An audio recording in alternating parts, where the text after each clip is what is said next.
Hello, this is Gary Maloney here for Sacktown Slam for your Tuesday Smackdown edition. Now, there is a few minor things I want to bring up just for the sake of bringing it up. Number one, before I even start talking about the show, I've been watching a lot of these preview releases for WWE 2K18. They look absolutely beautiful. Few characters that I got beef with not being in it. Like, everybody was expecting the Hardys, and we didn't get no Hardys. There's no Drew McIntyre.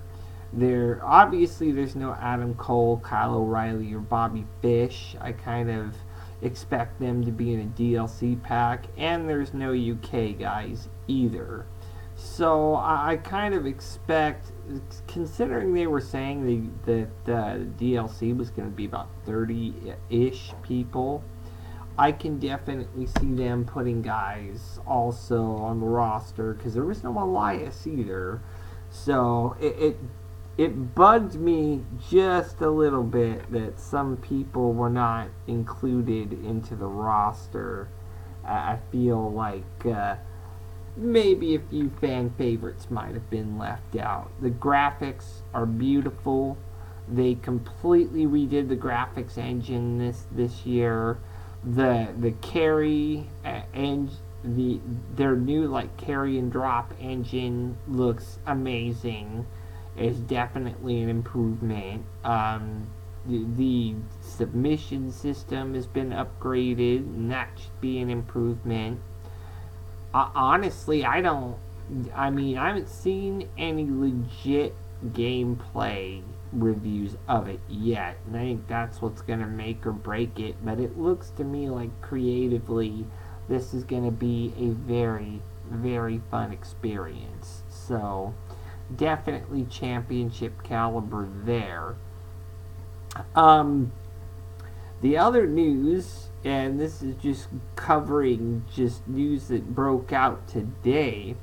Apparently, Jeff Jarrett the other day tweeted out how excited he was for Global Force Wrestling this September. Well, unfortunately, I think it was yesterday, Global Force literally put out that he was taking a leave of absence after putting out that kind of a statement. That kind of makes you wonder if what's happening doesn't have something to do with Jeff Jarrett.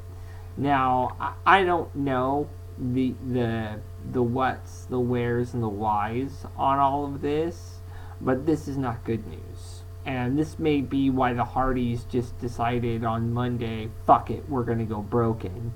Which is essentially what happened on Monday night, if you saw that. Anyway, let's get to Smackdown, because this Smackdown was a very, very promo-heavy show. But it did further a lot of storylines. So, it started out with a Nakamura and Orton promo, like how I'm gonna be a 14-time champion, or the Nakamura dynasty, that kind of stuff, before a number one contendership match for a major title usually happens. So, basically that feel. Then we go to the ring.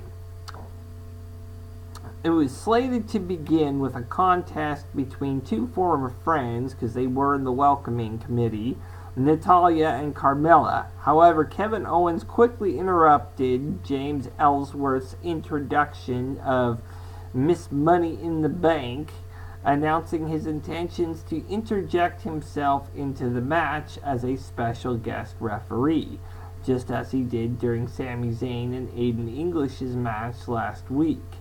KO demanded the referee give him his shirt, which prompted the arrival of SmackDown Live's Commissioner Shane McMahon, who was at odds with the former U.S. champion for months, and this has been the case for months.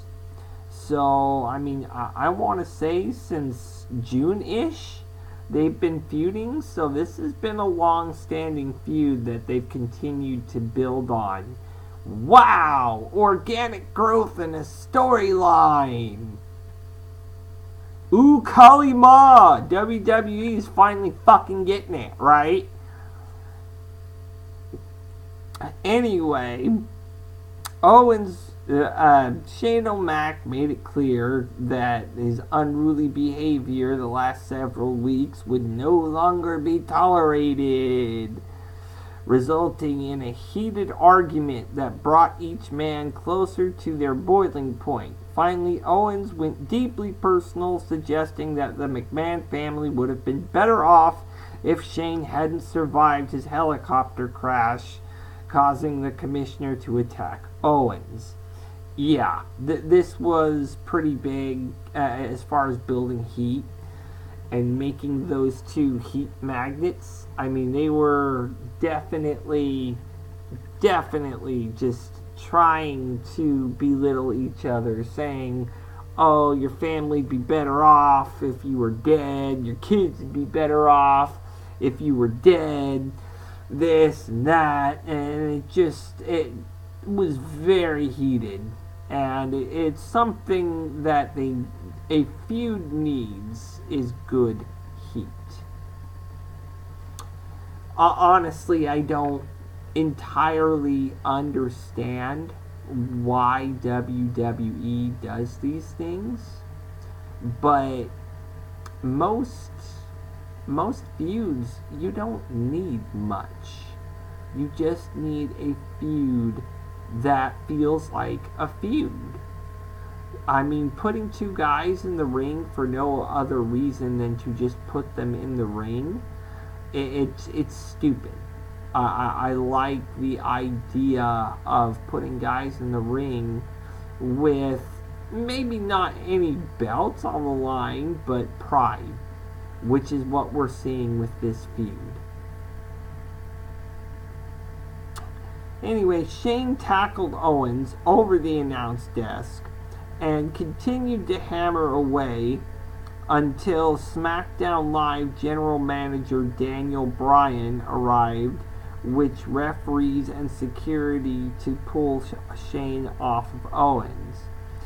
Owens, who was still irate in the backstage area after the brawl, announced that his intention to pursue legal action, sue SmackDown Live and the WWE at large. He even threatened, to sue Shane McMahon and every member of the McMahon family, letting it be known that he's determined to bring WWE completely down.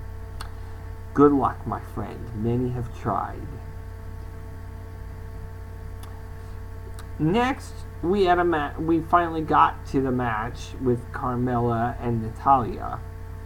With the ring now cleared of Shane McMahon and Kevin Owens, Natalya and Carmella's match could finally take place. Looking to gain the mental edge over the SmackDown Women's Champion with her Money in the Bank contract still looming large, of course, she had James Ellsworth in her corner. Yeah, Ellsworth sucks. The two superstars went toe-to-toe in this non-title contest, but when Carmella gained enough momentum for Ellsworth to believe she had the win in hand during the 2 count, he hopped onto the apron with the contract and accidentally dropped the briefcase in the ring. The officials seemed to believe Carmella was perhaps attempting to cash in a matter that the Princess of Staten Island had to clear up in a hurry. The distraction cost Carmella to lose concentration and then lose the match. When Natalya rolled her up for 3 while she was busy yelling at Ellsworth.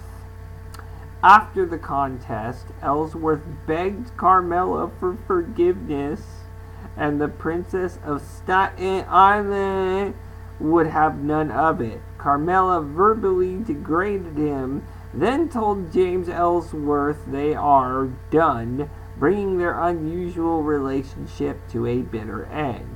Yeah, like she was calling him a genetic defect. I'm like, boom. That is a wonderful way to put it. Because that fool looks like he got a few genetic defects. I ought to know.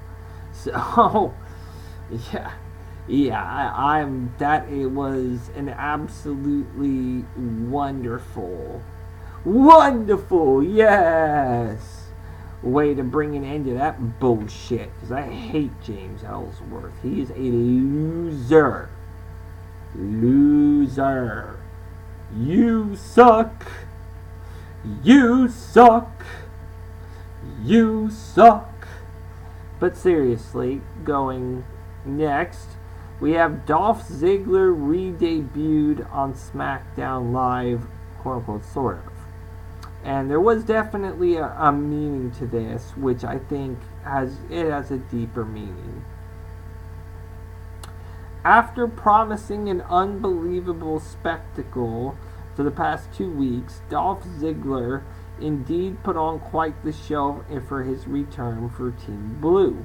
The show-off first mimicked John Cena's iconic entrance, then brought out a woman assistant to adorn him in a robe, while WWE Hall of Famer Macho Man Randy Savage's theme played in the background. Next, the lights dimmed and Ziggler glowed in the dark, and the show-off performed a dance, all to the akin of Naomi's popular entrance. Yeah, he was basically proving the point that certain athletes, if you have a good gimmick, that's all you need. And that it doesn't matter if you have wrestling ability or not, which is kind of true. I mean, anyone that denies that the gimmick is, in this day and age, almost means more than the wrestling, is fooling themselves. I mean, for God's sakes, look at Elias. Look at fucking Bray Wyatt. Okay, this guy has lost more times than Mayweather has victories. I mean, my God. But again, you have a good gimmick, you're in. So I honestly believe that this was Ziggler, I think, making a point. And I just don't think that there's any ifs, ands, or buts about that one. After his display, the two-time World Heavyweight Champion addressed the WWE Universe, asking them if this was really what they wanted.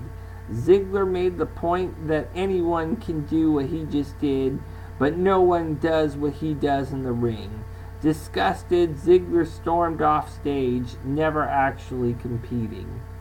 Now, I don't know when his contract is up. I know that some people are saying it's October. This may be why they're not putting him in a feud, and they're just making him the angry blah blah blah guy, taking up, promo time from, people that have relevant stories going on. I don't know if this is giving him time, in-ring time, to try to lure him to stay. If I'm Dolph Ziggler, I'm like, look, I'm not staying unless I get a shot at that WWE title. No ifs, ands, or buts about it. And because I've been here for 15 years and I've been waiting for my shot. And if I'm Dolph Ziggler, they don't do that, go to fucking Japan, bro. And I'm saying this to Dolph right now. Look at Cody Rhodes. Look at what going indie got for Cody Rhodes. It is not all said and done if you do not make it in the WWE. That sumbitch got some talent. And I guarantee that Dolph Ziggler, if WWE does not push Ziggler, I mean, fuck Durka Mahal, okay? I don't care about the modern day Maharaja. You know, take your fucking India subscriptions to the WWE network for $9.99 and just end it already. Your experiment failed. Mahal has the sloppiest looking fucking finisher ever, and it is just retarded. But if you make Shinsuke the champ, and all of a sudden Ziggler starts coming after him, you have a feud that started with the previous feud. Organic growth. But seriously, next on the list, we have the biggest fucking jobber match of the night. Aiden English defeats Sami Zayn. After Kevin Owens' controversial actions last week resulted in their match being ruled a no contest, Aiden English and Sami Zayn ran it back tonight on Smackdown. English determined to sing after being interrupted during his solo last week. Once again, blah blah blah. He was denied the opportunity to sing when Zayn hit the scene to get into the action. Who the fuck wants to hear this guy in the ring sing? Like, why the fuck didn't you just let this guy go when you fired Simon Gotch? Who the fuck cares about Aiden English now? This guy's not in any position to demand anything. He, in my opinion, is there because he has to be there. He's not going to get any kind of a push. The fact that he does have more wins than losses, okay, but this guy ain't going to get no push. Come on. He's the fall guy. It's the same with Sami Zayn. Why are you putting two fall guys against each other? What, to make Zayn look worse? I mean, Aiden English got buried alive by Bobby Roode. Not make an appearance this past week. So Bobby Roode was not on this show, that's a good thing. Because when Nakamura is the star, Nakamura should be the star. I mean, the king of strong style, fuck this the artist shit. But, yeah, it was good that it's nice to see that Bobby Roode and Nakamura are sort of sharing that spotlight. I don't think the Mahal experiment is going to go on for much longer. I think they have bigger plans for Bobby Roode and Jinder Mahal. Shinsuke Nakamura and Bobby Roode.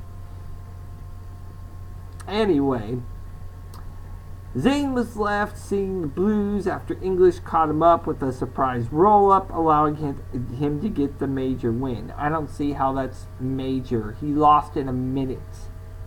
A minute. And you are beating a guy who's consistently losing. Pretty soon here, his losing streak is going to look like fucking Roman Reigns. Yeah, I wish Roman Reigns' losing streak looked like that. But Bray Wyatt, I will try and look up online what his legit WWE losing streak is. I'm sure there's some kind of meme out there or something about his win-loss record, because it just doesn't feel like his win-loss record means anything. I mean, really, come on. Come on! Then we had Shane McMahon was suspended indefinitely from SmackDown Live. Daniel Bryan came out to no music, which that's different. He didn't try to do the yes, yes, yes thing. It was just like, Shane, get your ass out here because I need to talk to you. Then Shane comes out to no music, and they really kept it serious. And Daniel Bryan's like, look, I just got off the phone with your dad, and your dad said that you are indefinitely suspended. So, and he said that Vince McMahon would be on SmackDown next Tuesday, which, FYI, next Tuesday is fucking pay-per-view. fucking yes. I mean, that build for that SmackDown, they built that SmackDown in Las Vegas to have a pay-per-view kind of a card. Because you have Usos versus New Day in a street fight for the titles. You have Natalya versus Naomi in a rematch for the Women's Championship. My thoughts on that one, I honestly believe that Carmella may cash in Las Vegas. I think that would be funny and very with a pinch of just irony in it, cash in Las Vegas. I don't know if she'll win though. I don't know, because the company seems pretty directionless with the women right now, given that all the attention has been on Carmella since she won the Money in the Bank. Now, given that Money in the Bank was a SmackDown thing this year, I don't know if they're going to have both people lose or have Carmella win and have Baron Corbin be the bearer of bad news. Like, where's freaking Wade Barrett? I got some bad news for ya. He fit like a glove on SmackDown. But yeah, basically, it was that about that. Then you had Baron Corbin and Ty Dillinger. Now this match wasn't horrible, but it was what happened after the match that made me get really giddy when I start getting some goosebumps.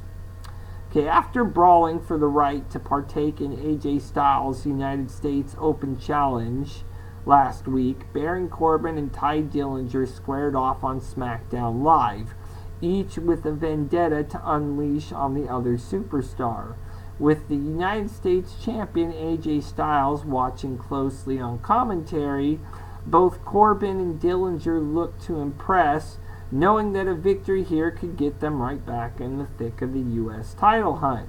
The Perfect 10 brought his all against the Lone Wolf, but Corbin landed a questionable strike behind the official's back, and it was a thumb to the eye, by the way, and following it up with a devastating end of days win. After the hard hit, now neither one of them looked too bad, and there was also another toss right into the turnbuckle for Ty Dillinger that Ty Dillinger took. That looked ugly, but Ty Dillinger did look pretty good. This was not by any means a burial for Ty Dillinger. I think it was to see if he had the it factor, and he definitely has it.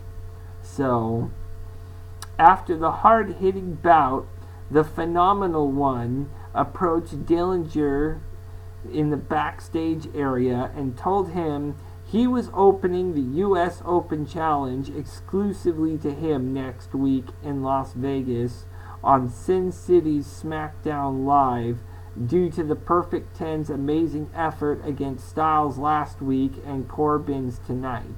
Not so much about Styles when you're losing in a fucking minute, but yeah, Corbin was much, much better.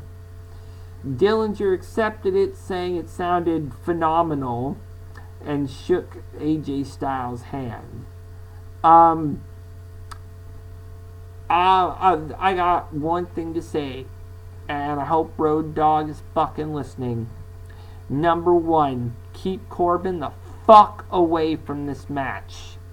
I want to see a brawl that would burn down fucking Las Vegas itself between these two, because I know they have it in them. I want the Perfect 10, win, lose, or fucking draw, to fucking show what he fucking has in that ring. He has been given fucking short-term 2 to 5 minute matches since he was brought up from fucking NXT. It is time for Ty Dillinger, the perfect 10, to rise. In fact, give him the US title. He deserves it. He needs that as a platform. I would love, love, love for this whole thing to be Ty Dillinger and AJ Styles at Hell in a Cell. Oh my goodness, that would be crazy. Or even yet, Baron Corbin, Ty Dillinger, and AJ Styles at Hell in a Cell. That would be incredible. Do not, and I do mean do not, put Kevin Owens out there either, because then you're really going to piss me off. I do not want to see any fuck finishes. I want to see a fight, because that is what I am really hoping for. I mean, this had better be like a 20-30 minute match, because no one gives a shit about New Day and Usos anymore. That has been so played out for the last month and a half, 2 months. It's like, gag me already. I want the Fashion Police to have the damn titles. I love the Usos, I love the New Day, but why do they need to have the damn titles? You have other tag teams. Where are my hype bros? Where are my Fashion Police? Fucking use the Ascension so Connor's not so fucking fat and eating everything from fucking catering. I mean, jeez. You know, you have talent. Learn to use it. Then you have Carmella and James Ellsworth in the back. Oh my gosh. A lot of teenagers probably really jealous of that genetic defect that Carmella quoted. I'm sure Big Cass isn't exactly happy about this, sitting at home with a bum leg. But after Carmella treated him so harshly in the ring earlier in the night, James Ellsworth tracked down Miss Money in the Bank again to plead forgiveness. Ellsworth promised to do anything to keep the Princess of Staten Island in his life. With none of his words appearing to change her mood, Carmella glared at a stunned Ellsworth and declared they would now be doing things her way. From now on, Carmella suddenly grabbed Ellsworth by the back of the head and kissed him with intensity. After the kiss, James flashed a slight smile, but then was cracked by a vicious slap from Princess Carmella, leaving Ellsworth excited yet confused. Yeah, I think we were all confused. Why the fuck would you kiss James Ellsworth? Ew. And then it was Nakamura versus Randy Orton. Now, there's one thing I do want to say about this match, is in that it was good. It was better than Cena and Nakamura, because, it felt as though Orton was some kind of ready for Nakamura, and that they really played to each other's finishers and moves in the ring, as far as, well, I'll counter this with this, and then I'll counter this with this. You know, it wasn't a really one of those bland matches where you can see everything coming. This was very, very intriguing match. Anyway, Shinsuke Nakamura faced off with Randy Orton, with the winner getting the opportunity to face Durga Mahal for the WWE title at Hell in a Cell. I'm getting the feeling that obviously they're going to do this inside of Hell in a Cell. I like the idea of Mahal and Shinsuke in Hell in a Cell. What I do not like the idea of is the Singh brothers breaking their way into the cell via the same way Jericho did when Kevin Owens was facing Seth Rollins for the title back, I want to say it was about a year ago this time, when Raw had Hell in a Cell. I don't want to see that shit happen again. I think we are all officially off the fuck finish wagon. At this point, we don't want to see that shit anymore. We want legit fucking winners. And the only thing that Jinder has been able to do is cheat. So, I think I speak with all my fellow YouTubers, at least the majority of them anyway, that if you're going to do a Hell in the Cell match, A, you need to keep that cell between the Singh brothers and Jinder Mahal. You need to make sure there's a separation. 2, if you let him beat Shinsuke Nakamura twice, I'm gonna, violently vomit. But I'm also just going to get really, really upset. Because Shinsuke deserves better. Fuck Mahal. And I will say that again. Fuck Mahal. The guy is an asshat. And I do not feel the slightest bit of feeling like he deserves that title. He doesn't deserve anything. The guy deserves to be begging for change on the side of a street at a freaking con. He is unworthy of his current situation.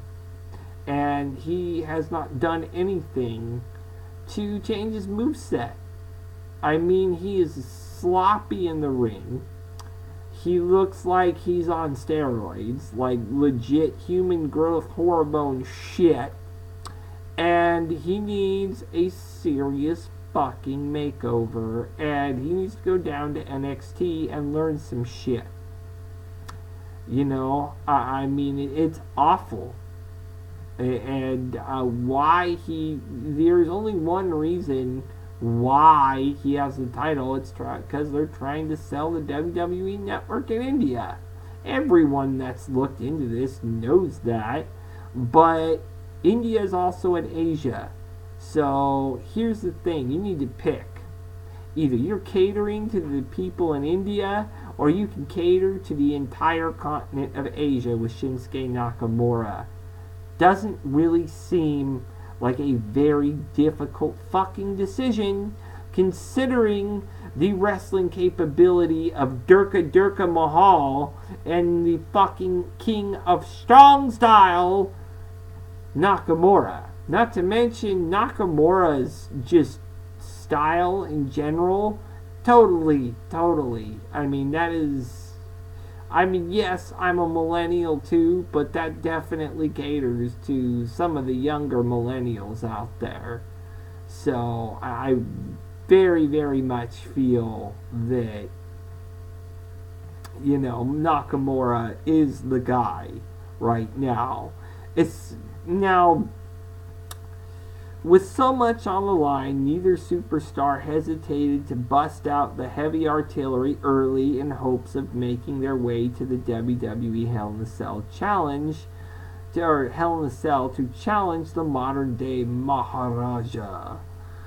The two jockey back and forth with Orton back body dropping Nakamura onto the announce table. Yeah, he got that one hard too. That did not look good for Nakamura. The king of strong style retorting with some vicious kicks, and the Viper coming right back with a scintillating suplex.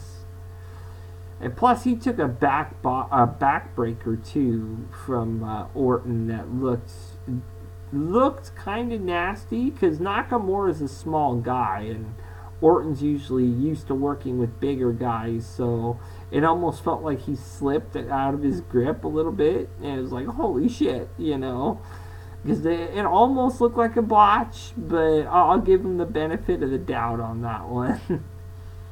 However, Nakamura found his second win to overcome Orton's best offense, countering the RKO not once, but twice.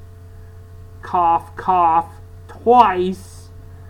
To connect with a head-ringing King Sasha for the win, ensuring that he would see Mahal again at Hell in a Cell. Like I said, he needs to win. And he needs to win bad.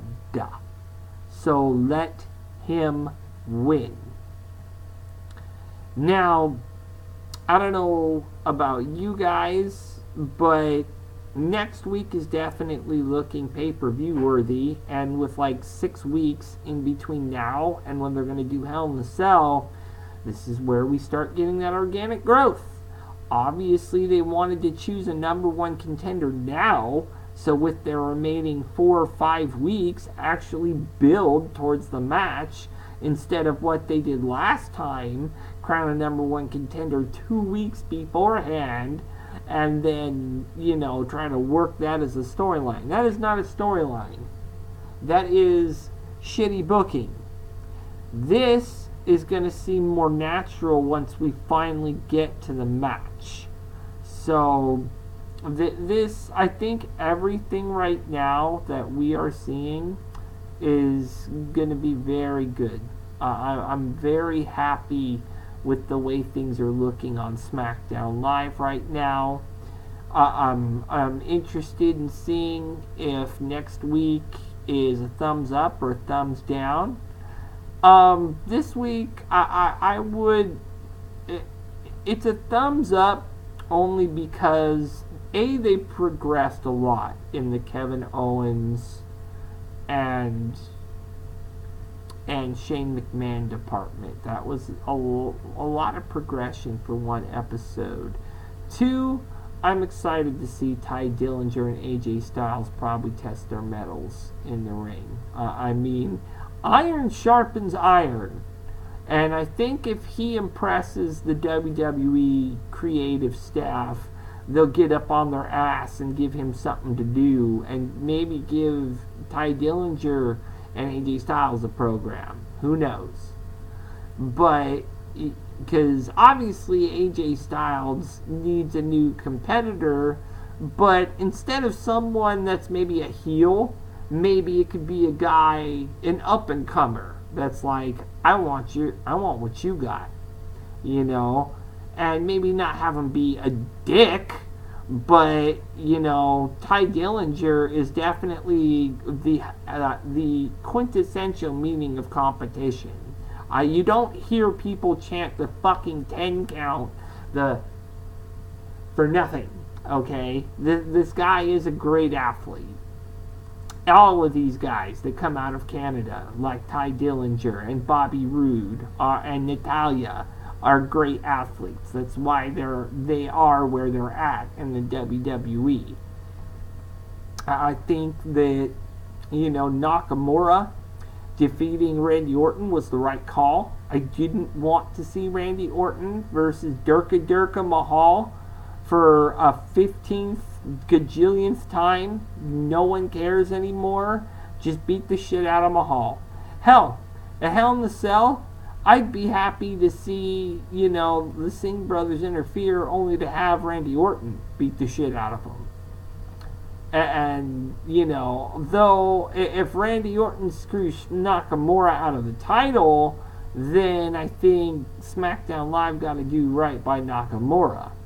But, creative has got to get those juices flowing. And, with 5 or so weeks left until Hell in a Cell, what are you going to do now with Randy Orton? What are you going to do with Rusev? What are you going to do with Sami Zayn? If you're going to do anything with Sami Zayn. What are you going to do with the tag titles if we don't see a tag title change? Because at this point, I don't want to see the tag titles back on the New Day. I mean, yes, they're entertaining, but they do not need the titles every freaking time. No mas, please. Pretty soon they're going to be saying, hello! Oh, don't you dare be sour. Clap for your 17-time champs and feel the power. Some shit like that. Because it will be 17 times if they keep playing hot potato like this with that title. Give the Fashion Police a chance. There's your fucking hashtag, Emma.